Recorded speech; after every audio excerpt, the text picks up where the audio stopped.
Welcome back. In this video, we'll explain how to write a good cliffhanger using examples. A cliffhanger is a type of ending used in books, movies, or TV shows that stops right at a moment of high suspense or danger. Instead of finishing the scene and giving you answers, the creator cuts the story off, leaving the characters in a difficult situation and the audience with big questions. The main goal of a cliffhanger is to create tension. By leaving a situation unresolved, the writer hooks the reader. You feel a strong need to know what happens next, which makes it almost impossible to stop reading or to wait for the next episode. To keep your readers from throwing the book across the room in frustration, follow these 8 tips for writing a good cliffhanger. Tip number 1, choose your type. The first thing to understand is that not every cliffhanger needs to be a literal life or death moment. Different types of tension work better for different genres and different readers. Here are the main ones. The physical threat. A character is in immediate danger. A gun is raised. A floorboard snaps. The brakes fail. Classic. High energy. Gets the heart pumping fast. For example, a rope bridge snaps, and your protagonist is left dangling by one hand over the jagged rocks below. The information bomb. Instead of physical danger, you share a piece of knowledge. A character learns a shocking truth that rewrites everything they thought they knew. Think, a detective opens a secret file and realizes her own DNA matches the unidentified killer's. The unanswered question. A character discovers something that shouldn't exist. An inexplicable object. An impossible event. For example, after years of searching a deserted island, the explorer finds a fresh, steaming cup of coffee sitting on a stump. Nothing is explained. The reader's mind does the rest. The impossible choice. A character is forced into a split-second decision between 2 equally devastating options. The hero has 3 seconds left on a timer to either save his kidnapped sister or save a crowded city bus. The wait what arrival. Someone walks through the door at the absolute worst possible moment. Just as the couple finishes burying the body, the victim pulls up the driveway and waves hello. The mid-action cut. You end exactly at the moment of impact, before anyone sees the result. A character pulls the trigger. The screen goes black. You never see who was hit. The POV shift. After the hero falls through a trapdoor, you don't follow them down. Instead, you cut to the villain's lair, watching them prepare for a guest. This builds dread from a new angle before the reader even learns if the hero survived. The false alarm cliffhanger.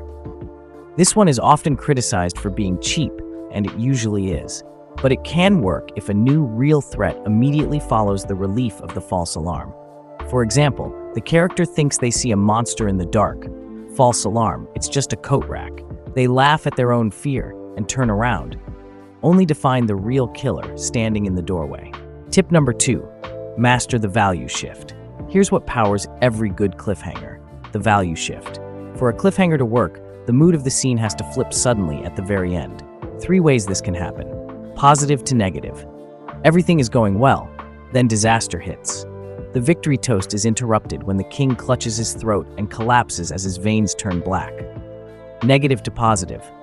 All hope is gone, then salvation appears. Surrounded with no ammunition left, the soldier looks up to see his country's reinforcements cresting the hill. Mystery to confusion. A question gets answered, but that answer opens 5 more, darker questions. They finally unlock the ancient vault and find it completely empty, except for a modern framed photograph of themselves. The sharper and more sudden the value shift, the stronger the cliffhanger. Tip number 3, use cliffhangers sparingly. Here's a trap a lot of writers fall into, using a chapter cliffhanger at the end of almost every chapter. It seems logical. Keep the tension high, keep the reader moving. But what actually happens is the reader starts to recognize the pattern. They realize the danger isn't real because you always swerve to safety. The cliffhanger becomes predictable, and a predictable cliffhanger is no cliffhanger at all. One fix is called the reverse pivot. Instead of ending a chapter at peak tension, bring a character to a quiet, temporary resolution. Maybe they've finally gotten into bed. They've earned a moment of rest. Then, you switch to a different point of view, and when you return to that character, you drop them directly into the middle of a crisis, with no warning. The contrast does the heavy lifting. The reader doesn't see it coming because you never showed them the danger approaching. Tip number 4, earn the moment. Nothing kills a reader's trust faster than a cliffhanger that turns out to be fake. You know the type. The hero falls off a 1,000-foot cliff after being shot in the chest, and in the first chapter of Book 2, we learn he landed in a conveniently placed haystack and the bullet hit a pocket watch. That's not a cliffhanger. That's a cheat. A good cliffhanger pays off the tension that came before it.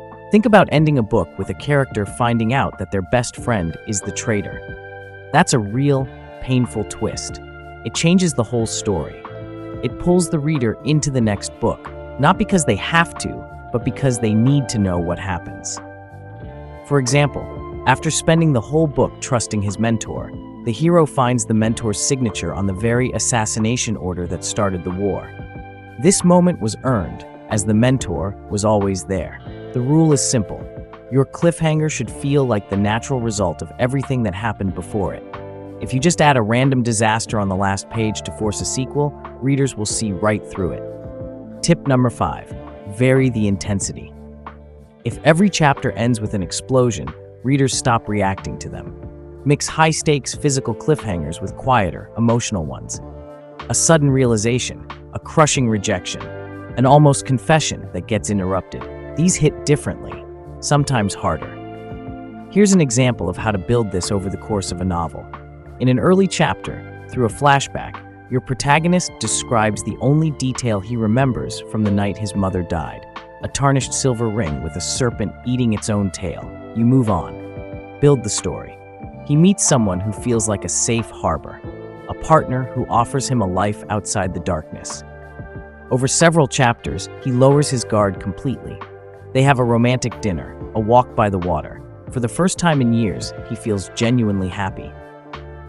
And then the ending. As he reaches out to take her hand under the moonlight, the light catches something on her finger. A tarnished silver ring, a serpent eating its own tail. There's no car chase, no gunfire, but this hits harder than almost any physical cliffhanger could, because you spent 10 chapters building the fall. Tip number 6, the omission technique. Don't explain what's happening in your cliffhanger. Don't spell it out. Keep it short and cut away before the reader gets the full picture. The most powerful cliffhangers aren't about what you show, they're about what you leave out. Instead of describing the crash, describe the character closing their eyes and the sound of tearing metal. Then end the scene. A few examples of this in action.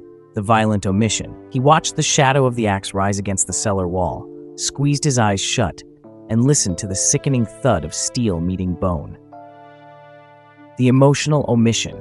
She opened the long-awaited medical results, her breath hitching as her eyes found the final line, and then she slowly let the paper flutter to the floor.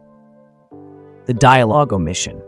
The villain leaned in and whispered the name of the true mastermind, and the hero's face went deathly pale as the room fell into a suffocating silence. In each of these, the primary visual is removed. You never see the axe fall. You never read the diagnosis. You never hear the name. To master this, focus on a secondary sense, such as sound, smell, or a physical reaction, rather than the primary visual sense. By taking away the sight of the event, you force the reader to experience the feeling of it.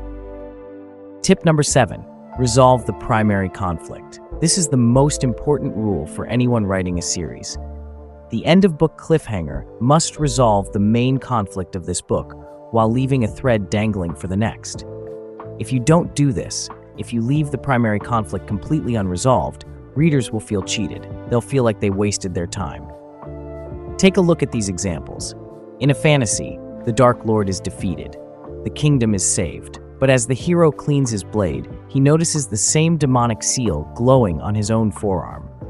In a mystery, the detective successfully arrests the serial killer and closes the case, only to return home and find a thank you note in the killer's signature style waiting on his pillow. In sci-fi, the crew escapes the exploding space station in the pod, makes it out, and then looks toward their destination and realizes the stars are beginning to blink out one by one. In every case, the book's main story is complete. The reader feels satisfied, but a new thread is already pulling them forward. Ask yourself, if I never wrote a sequel, would this book still feel like a complete journey? If the answer is no, your cliffhanger is likely a brittle crutch rather than a narrative hook. Tip number 8, the yes but no rule. The last tip is about keeping the story moving. A cliffhanger should never just pause a story. The cliffhanger needs to generate a new problem. Writers use a framework called yes but no to ensure this. Yes but is the heroic win with a dark shadow. The character succeeds, but that success creates a new problem. For example, the protagonist stops the ritual and saves the city, but in doing so, accidentally breaks the seal, keeping an ancient, far more powerful creature imprisoned. No and is the failure that snowballs. The character fails, and things get even worse because of it. The rebel army fails to take the capital, and as they retreat, they discover the Empire anticipated the move and has already burned their home province to the ground. In both cases, the story keeps moving. The plot doesn't just hang there, it picks up speed. That's what separates a great cliffhanger from a cheap one. It's not just a pause, it's a launch. Writing a great cliffhanger is about more than just stopping a scene in the middle of the action. It's about creating a connection that keeps your readers racing to see what happens next. Remember to use different types of tension, earn your big moments, and always keep the story moving forward. If you give your readers a reason to care and a mystery to solve, they won't just turn the page, they'll be begging for the next chapter or book. Now, take these tips and go give your story an ending that really sticks. That's all from us today. Thank you for watching. Don't forget to like this video and subscribe to our channel for more lessons and ideas. See you next time.